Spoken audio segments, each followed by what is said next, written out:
కూడి వచ్చిన మీ అందరికీ మరొక పర్యాయం నా ప్రత్యేకమైన వందనాలు తెలియజేస్తున్నాను. మొదటి పేతురు రాసిన పత్రిక 2వ అధ్యాయము మొదటి 3 వచనాలు నేను చదువుతాను. నాతో పాటు మీరు కూడా చదవండి. మొదటి పేతురు రాసిన పత్రిక 2వ అధ్యాయము మొదటి 3 వచనాలు. ప్రభువు దయాళుడని మీరు రుచి చూచి ఉన్న యెడల సమస్తమైన దుష్టత్వమును, సమస్తమైన కపటమును, వేషధారణను, అసూయను, సమస్త దూషణ మాటలను మాని కొత్తగా జన్మించిన శిశువులను పోలిన వారై నిర్మలమైన వాక్యమును పాలవలన రక్షణ విషయములో ఎదుగు నిమిత్తము ఆ పాలను అపేక్షించుడి. దేవుడు తన పరిశుద్ధ వాక్యమును మన వెనుకడులో దీవించునుగాక. ఆమేన్. పిల్లరా, అపోస్తలుడైన పేతురు గారు ఈ మొదటి పత్రికలో ఒక విషయాన్ని జ్ఞాపకం చేస్తున్నాడు. దీని హెడ్డింగ్ ఏంటి అంటే, రక్షణలో ఎదుగు నిమిత్తము. రక్షణలో ఎదగడానికి మనకు కావలసినవి అని ఇటుకు పెట్టుకోండి. రక్షణలో ఎదగడానికి మనకి కావలసినవి అని ఇటుకు పెట్టుకోండి. దేవుని బిడ్డలారా, పేతురు గారి ఉద్దేశం ఏమిటంటే, ప్రతి వ్యక్తి కూడా, ప్రతి మనిషి కూడా దేవుళ్ళో ఎలా ఉండాలి అని కోరుకుంటున్నాడు పేతురు గారంటే, శిశువును పోలిన వారై ఉండాలి అని కోరుకుంటున్నాడు. చెప్పండి, ఎలా ఉండాలి? రక్షణ విషయంలో ఎదిగే ప్రతి వ్యక్తి కూడా ఏ అనుభవం కలిగి ఉండాలంటే, చంటి పిల్లల స్వభావం కలిగి ఉండాలి అన్నది పేతురు యొక్క ఉద్దేశం. అదే ఉద్దేశం కూడా యేసు ప్రభుది. యేసుక్రీస్తు ప్రభు వారు శిష్యులతో మాట అంటున్నాడు, మీరు పరలోక రాజ్యం వెళ్ళాలంటే మీరు ఎలా ఉండాలి? చంటి పిల్లల వంటి వారై ఉండాలి అన్నారు. ఏమండి, చంటి పిల్లలు ఎలా ఉంటారు? కల్మషము లేని వారిగా ఉంటారు కదా. వారిలో మాటలో కల్మషం ఉండదు, ఆలోచనలో కల్మషం ఉండదు, క్రియలలో కల్మషం ఉండదు. అప్పటికప్పుడే గొడవెట్టుకుంటారు, అప్పటికప్పుడే కలిసిపోతారు. ఏది చేసినా స్నేహభావముతో, స్నేహ ఉద్దేశముతో వారి జీవితాన్ని గడుపుతారు. కనుక పేతురు గారు చెప్తున్న విషయాలు ఏమిటంటే, ఒక వ్యక్తి రక్షణలో ఎదగడానికి కావలసినవి ఏమిటి అంటే, మొట్టమొదటిగా చెడ్డ వాటిని విసర్జించాలి. మనము దేవుణ్ణి రక్షణలో ఎదగాలంటే మొదట మనం ఏమి విసర్జించాలి? చెడ్డ వాటిని విసర్జించాలి. ఏమిటి ఆ చెడ్డవి అంటే, ఇక్కడ పేతురు గారు చెప్తున్నాడు, మొట్టమొదటిగా దుష్టత్వము, రెండవదిగా కపటము, మూడవదిగా వేషధారణ, నాలుగవది అసూయ, ఐదవది దూషణ మాటలు. ఈ 5 కూడా ప్రతి వ్యక్తి జీవితాన్ని పాడు చేస్తూ ఉన్నాయి. ఆత్మీయులు ఎదగకుండా పాడు చేసేవి ఈ 5 లక్షణాలు. ఈరోజు దేవుని బిడ్డరా, దేవుల్లో ఎదగాలని దేవుడు నిన్ను రక్షించుకున్నాడు. దేవుని కొరకు బ్రతకాలని దేవుడు తన ప్రాణం పెట్టాడు, తన రక్తము కార్చాడు. తన రక్తము కార్చి నిన్ను నన్ను కూడా ఆయన రక్తమిచ్చి కొనుక్కున్నాడు. కనుక ఆయన రక్తమిచ్చి కొనుక్కున్న మనము దేవుని కొరకు ఏం చేయాలి? రక్షణలో ఎదగాలి. చెప్పండి, ఎలా ఎదగాలి? రక్షణలో ఎదగాలి. ఎదగటానికి అవకాశము దేవుడిచ్చాడు. కానీ ఎదగకుండా ఆపు చేసేవేమిటి అంటే 5 ఉన్నాయి. కాబట్టి 5 విషయాలు కూడా మనం ఏం చేయాలి? విడిచిపెట్టాలి.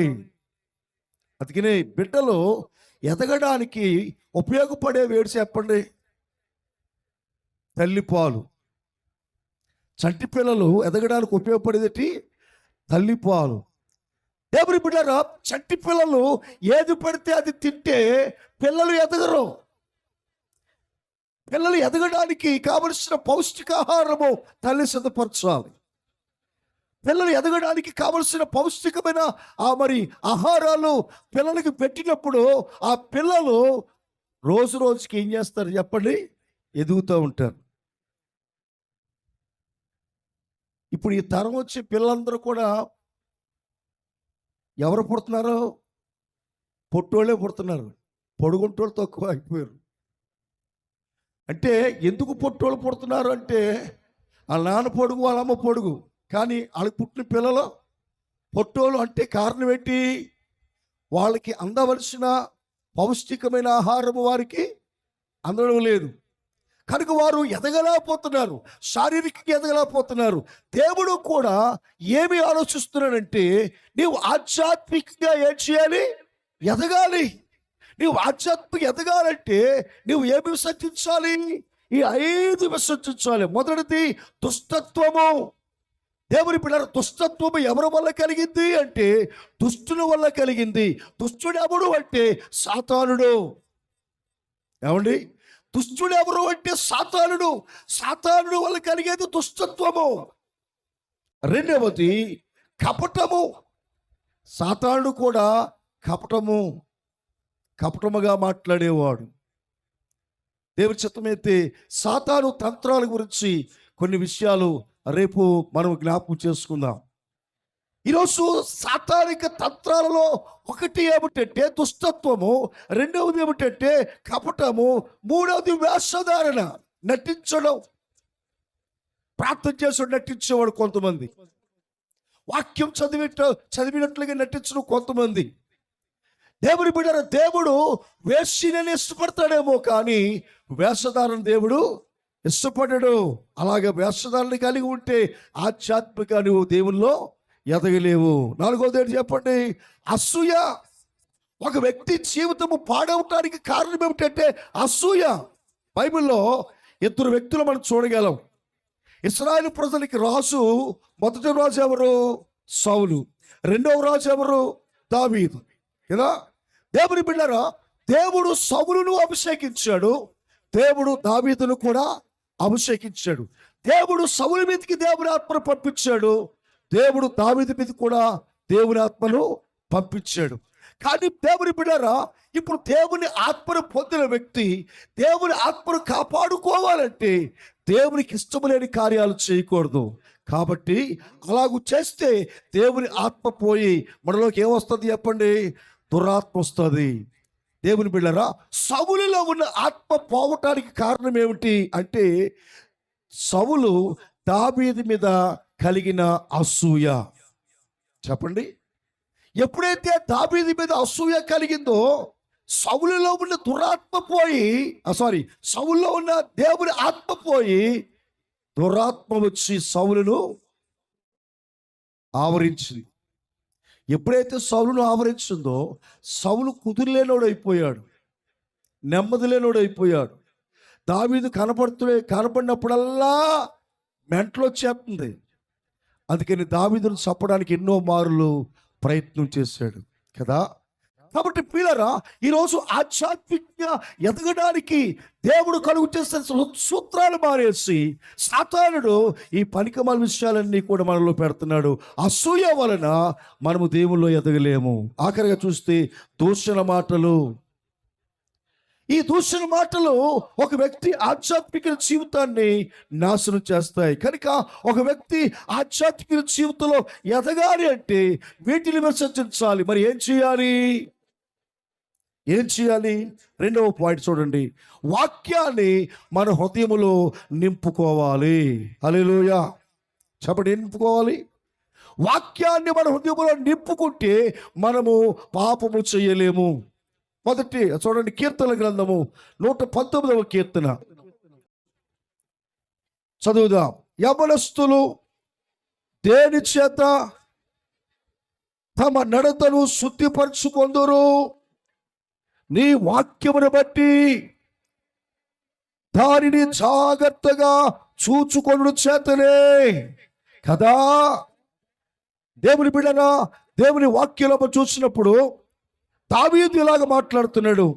యవనస్తులట తమ నడతలు ఎలాగ సరి చేసుకుంటారు అంటే దేవుని వాక్యాన్ని జాగ్రత్తగా చూచుకోవడం చేత వారు తమ నడతను సరిగా చేసుకుంటారు. 11వ వచనం కూడా చూడండి. నీ ఎదుట నేను పాపము చేయకూడనట్లు నా హృదయములో నీ వాక్యమును ఉంచుకొని ఉన్నాను. హల్లెలూయా, హల్లెలూయా, హల్లెలూయా. మన హృదయములో ఎవరు ఉండాలి? వాక్యం ఉండాలి. ఇప్పుడు ఒక కుర్చీలో నేను కూర్చున్నాను అనుకోండి, ఆ కుర్చీలో ఇంకోళ్ళు కూర్చోవడానికి అవకాశం ఉంటుందా? ఉండదు. ఎందుకని? చోటు ఉండదు కాబట్టి, చోటు లేదు కాబట్టి కదా. దేవుని బిడ్డలారా, ఇప్పుడు మన హృదయంలో వాక్యము నిండిపోయినప్పుడు, మన హృదయము వాక్యముతో నిండిపోబడినప్పుడు, యేసయ్యకు మన హృదయంలో చోటిచ్చినప్పుడు మనలో ఏమి నివాసించేదు? దుష్టత్వము, తర్వాత కపటము, తర్వాత వేషధారణ, అసూయ, దూషణ మాటలు, ఇవి మన హృదయంలో ఉండవు.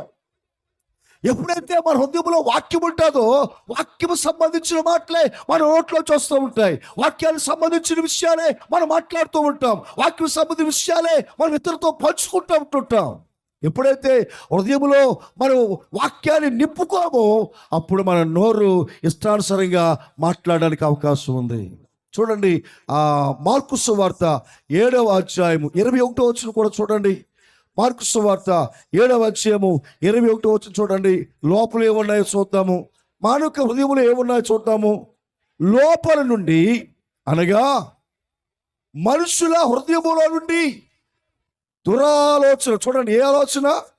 దురాలోచనయు, చారత్వమును, దొంగతనమును, నరహత్యలను, వ్యభిచారమును, లోభములను, చెడుతనములను, కృత్రిమములను, కామ వికారములను, మత్సరములను, దేవుని దూషణయు, అహంభావమును, అవివేకమును వచ్చును.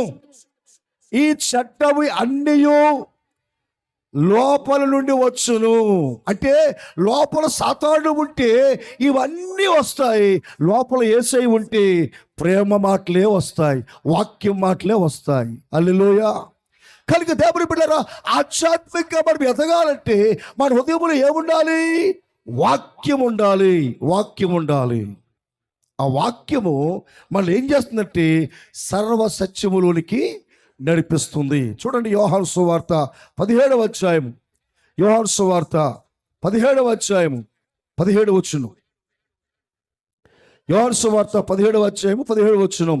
సత్యమందు వారిని ప్రతిష్ఠిత చేయుము, నీ వాక్యమే సత్యము. హల్లెలూయా. అంటే పిల్లరా, ఎవరి హృదయములో దేవుని వాక్యం ఉంటుందో ఆ వ్యక్తులు దేవుని సత్యములో నడుస్తారు. ఏమండి? అందుకని యేసు ప్రభువు అంటున్నాడు, సత్యమందు వారిని ప్రతిష్ఠించుము, సత్యములో వారు ప్రతిష్ఠించుము, వాక్యమే సత్యము. చెప్పండి, వాక్యమే సత్యము. ఈ రాత్రి దేవుని బిడ్డలారా, దేవునిలో మనం ఎదగాలని ఉన్న ప్రతి వ్యక్తి కూడా ఏముండాలి మన హృదయంలో అంటే వాక్యాన్ని హృదయంలో ఉంచుకోవాలి. విడిచిపెట్టవలసినవి ఏంటి? దురాలోచనలు, ఇవన్నీ విడిచిపెట్టాలి. ఉంచుకోవలసింది ఏంటి? వాక్యము. ఆ వాక్యము మన హృదయంలో ఎప్పుడైతే ఉందో ఆ వాక్యం మనం ఏం చేస్తుందంటే సత్యములోనికి నడిపిస్తుంది. ఎప్పుడైతే సత్యములోనికి నడిపిస్తుందో మనం ఏం చేస్తాం తెలుసా? వాక్యము ఎడల ఆసక్తి పరులమై ఉంటాము. హల్లెలూయా. అపోస్తుల కార్యము 17వ అధ్యాయము 11వ వచనం. అపోస్తుల కార్యము 17వ అధ్యాయము 11వ వచనాన్ని మనం పరిశీలన చేస్తే, అధ్యాయము 11వ వచనం, వీరు దెస్సలోనికలో ఉన్న వారి కంటే కనులై ఉండిరి కనుక ఆసక్తితో వాక్యమును అంగీకరించి పౌలును శీలయును చెప్పిన సంగతులు అలాగూ ఉన్నవో లేవో అని ప్రతిదినము లేఖనములో పరిశోధించుచు వచ్చిరి. దేవుని బిడ్డలారా, వాక్యాన్ని మన హృదయంలో ఎప్పుడైతే ఉంచుకున్నామో ఆ వాక్యం మనం ఏం చేస్తుంటే సత్యములోనికి నడిపిస్తుంది.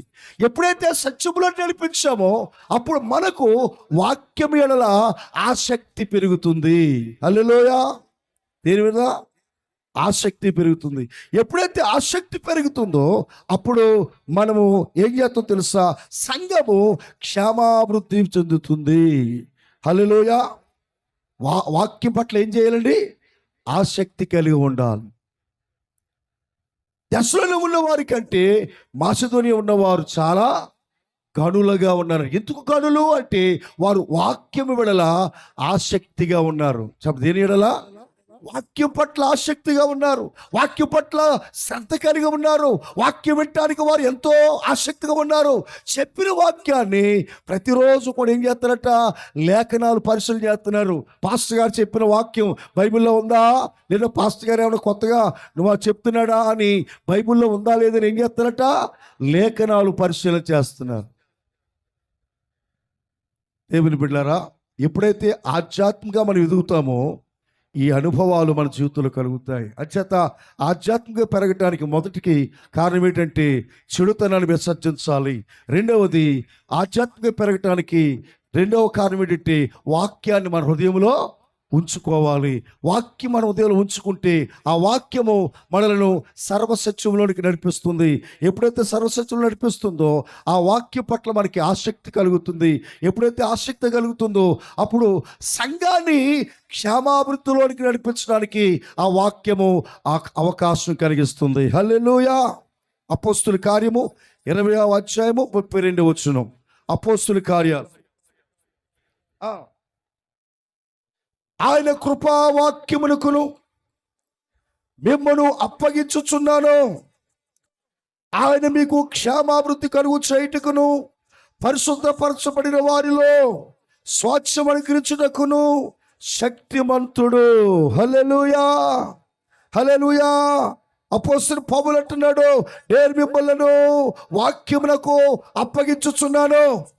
వాక్యం మిమ్మల్ని ఏం చేస్తుందంటే క్షేమాభివృద్ధిలోనికి నడిపిస్తుంది. హల్లెలూయా. ఇందులోనికి, క్షేమాభివృద్ధిలోనికి. వాక్యము ఒక వ్యక్తిని క్షేమాభివృద్ధిలోనికి నడిపిస్తుంది. కనుక దేవుని బిడ్డలు పౌలు అంటున్నాడు, నేను మీకు వాక్యములకు అప్పగించుచున్నాను. ఈరోజు దేవుని బిడ్డలారా, ఆధ్యాత్మిక ఎదగడానికి మనం రెండవ సూత్రాన్ని మనం జ్ఞాపకం చేసుకుంటున్నాం. మూడవ సూత్రం ఏమిటంటే, మూడవ విషయం ఏంటంటే మనం ఎల్లప్పుడూ కూడా ప్రార్థన యందు ఎడతెగక ఉండాలి. మూడవ విషయం ఏంటి, ప్రార్థన యందు. ఒక వ్యక్తి ఆధ్యాత్మికంగా ఎప్పుడైతే ఎదుగుతున్నాడో ఆ వ్యక్తి ఏం చేస్తాడు తెలుసా, దేవునితో మాట్లాడతాడు. ఏమంటే ఇద్దరు ఫ్రెండ్షిప్ ఉన్నారనుకోండి, అమ్మ వింటున్నారా, ఇద్దరు ఫ్రెండ్షిప్ ఉన్నారనుకో, రోజు మాట్లాడుకోరా? ఫ్రెండ్షిప్ కలగనప్పుడు ఆ వ్యక్తితో ఈ వ్యక్తి మాట్లాడు, ఈ వ్యక్తి ఆ వ్యక్తితో మాట్లాడు. ఎప్పుడైతే షిప్ ఏర్పడిందో ఆ షిప్లో ప్రయాణం చేస్తున్న ఇద్దరు కూడా ఏం చేస్తారు, ఒకరితో ఒకరు మాట్లాడుకుంటారు. ఎక్కడికి వెళ్ళాలన్న ఇద్దరు వెళతారు, ఏం చేయాలన్న ఇద్దరు చేస్తారు. అదే ఫ్రెండ్షిప్ యేసయ్యతో చేస్తే, వాక్యాన్ని మనసులో పెట్టుకుంటే మనం దేవునితో ప్రతిరోజు ఏం చేస్తాము, మాట్లాడతాం. ప్రార్థన అంటే ఏంటి, మాట్లాడుట. ఎంతమంది మాట్లాడుతున్నారు, ఎప్పుడెప్పుడు మాట్లాడుతున్నారు? టిఫిన్ చేసినప్పుడు, తండ్రి ఉదయకాల టిఫిన్ ఇచ్చినందుకు నీకు స్తోత్రాలు, ఆమేన్. స్తోత్రం, మీకు స్తోత్రం, మాకు ఆత్రం నాయన, ఆమేన్. మధ్యాహ్నం భోజనం చేసినప్పుడు, నాయన అందరికి ఇచ్చావు, నాకు ఇచ్చావు, నీకు స్తోత్రం, నాకు ఆత్రం, ఆమేన్. రాత్రి భోజనం చేసినప్పుడు, నాయన అందరికీ భోజనం ఇచ్చావు, నీకు స్తోత్రం, నాకు ఆత్రం, ఆమేన్. పడుకునేటప్పుడు, నాయన రాత్రంతా కెరూబుల్ని, శరాపుల్ని, దేవదూతల్ని అవసరమైతే నువ్వు నా పక్కలో ఉండి నిద్రపోతున్న కాపాడు, పొద్దున లేచి నన్ను లేపు, ఆమేన్. అంతే. ఇది కాదు ఫ్రెండ్షిప్ ప్రార్థన. ఏమంటే ఒక వ్యక్తితో మనం ఫ్రెండ్షిప్ చేస్తున్నామంటే మన విషయాలు ప్రతీది కూడా వాళ్ళతో ఏం చేస్తాం, పంచుకుంటాం. ఏమండి, సీక్రెట్లు తల్లి దగ్గర ఉండొచ్చేమో, భర్త దగ్గర ఉండొచ్చేమో, భార్య దగ్గర ఉండొచ్చేమో, అన్నదమ్ముల మధ్య ఉండొచ్చేమో, అక్క చెల్లి మధ్య ఉండొచ్చేమో, కానీ సీక్రెట్లు ఎవరి దగ్గర ఉండవు, స్నేహితుల దగ్గర ఉండవు. అందుకనే స్నేహితులతో ఎప్పుడు సీక్రెట్ చెప్పొద్దు, అవసరానికి ఉపయోగిస్తాయి బాణాలు. నా స్నేహితురాలు, నా ఫ్రెండు అని మొత్తం మనిషి మాట్లాడితే అది ఊరికే వింటూ ఉంటుంది. కానీ రేపొద్దున ఆ స్నేహితుడికి స్నేహానికి ఈ స్నేహానికి ఎప్పుడొకప్పుడు వస్తుంది, రాదా? ఎవరికి ప్రాణ స్నేహితులు సహితం ఇడిపోయారు. కానీ మనం స్నేహించవలసింది ఎవరితోనంటే యేసయ్యతో. అందుకే నేను చక్కని పాడుతుంది కదా, నీతో స్నేహం నాకెంతో మేలయ్యా, నీ సహవాసం నాకుంటే చాలయ్యా, నీతో స్నేహం నాకెంతో మేలయ్యా, నీ సహవాసం నాకెంతో నమ్మదగిన నా మంచి యేసయ్యా, నమ్మదగిన నా మంచి యేసయ్యా.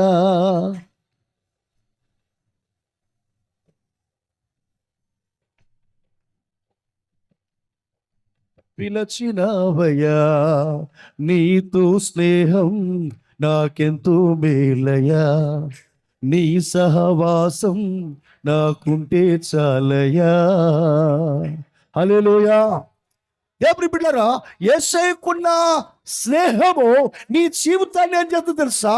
ప్రార్థనలోనికి మార్చేస్తుంది. అప్పుడు ఏం చేస్తుంది? ఇప్పుడు నువ్వు అంటే సెల్ ఫోన్ పట్టుకోవు, ఏం పట్టుకుంటావు చెప్పండి? ప్రార్థన చేస్తూ ఉన్నప్పుడు సెల్ ఫోన్ మీద ఉండదు. ఈరోజు దేవుని బిడ్డరా, యేసయ్యతో స్నేహం చేస్తే యేసయ్య ఎలాంటి వాడు? ప్రార్థనాపరుడు. చెప్పండి, ఆయన ఎలాంటి వాడు? ప్రార్థనాపరుడు. ప్రార్థన చేసేవాడితో సహవాసం చేస్తే మనము ప్రార్థన చేసేవాడుగా ఉంటాం కదా. తిరుగుబోతులతో సహవాసం చేస్తే మనము కూడా తిరుగుబాతులు అవుతాం. కానీ యేసయ్య ఎవరితో ఎలాంటి వాడు అంటే ప్రార్థనాపరుడు. కనుక ఆయన పెందలకడే లేచి ఏం చేశాడు? ప్రార్థన చేశాడు.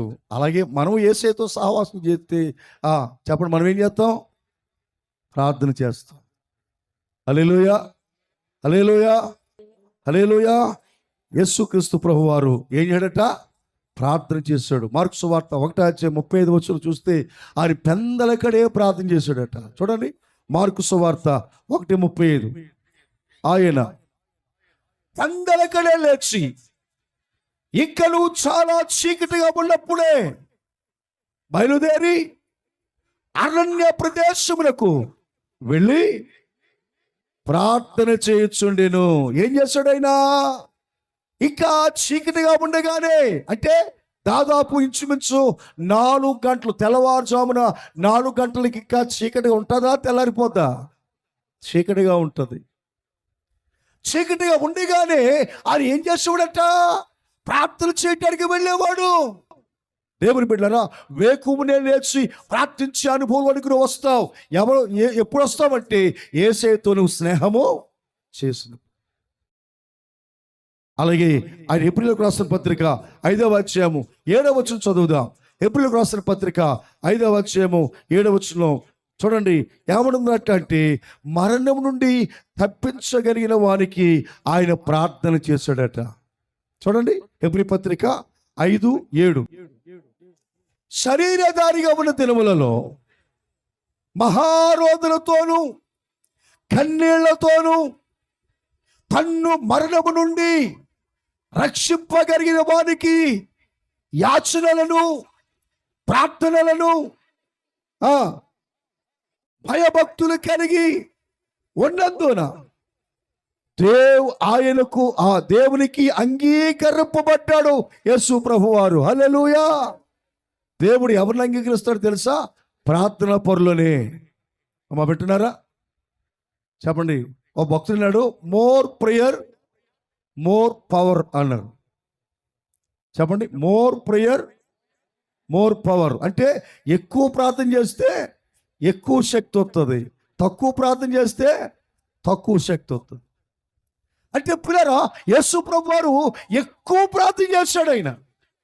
అందుకనే దేవుని చేత ఏమండి ఇష్టముగా ఉన్నాడు. అందుకనే యేసు ప్రభు గురించి దేవుడు, పరలోకంలో దేవుడు ఏమన్నాడు? ఇదిగో ఈయనే నా ప్రియ కుమారుడు, ఈయన యందు నేను ఆనందించుచున్నాను. హల్లెలూయా. రేపొద్దున మనం ఎక్కువ ప్రార్థన చేస్తేనంట ఏమండి, దేవుడు కూడా మన విషయంలో అలాగంటాడు. హానోకు దేవునితో ప్రార్థన చేశాడు కనుక హానోకు దేవునికి స్నేహం కలిగింది. అబ్రాహాము దేవునితో ప్రార్థన చేశాడు కనుక అబ్రాహాము దేవునికి స్నేహితుడయ్యాడు. మోషే దేవునితో ప్రార్థన చేశాడు కనుక మోషే కూడా దేవునికి స్నేహితుడయ్యాడు. ప్రార్థన చేసేవాళ్ళు ఎవరికి స్నేహితులు అవుతారు తెలుసా? దేవునికి స్నేహితులు అవుతారు. ప్రార్థన చేయని వారు ఎవరికి స్నేహితులు అవుతారు తెలుసా? సాతానికి స్నేహితులు అవుతారు. సాతానికి స్నేహితులైన వారు ఎలా ఉంటారు తెలుసా? దుస్తత్వంతో ఉంటారు, కపటంతో ఉంటారు, వేషధారంతో ఉంటారు, అసూయతో ఉంటారు, దూషణ మాటలతో ఉంటారు. వీళ్ళు సాతానుతో సహవాసం చేసిన వారు.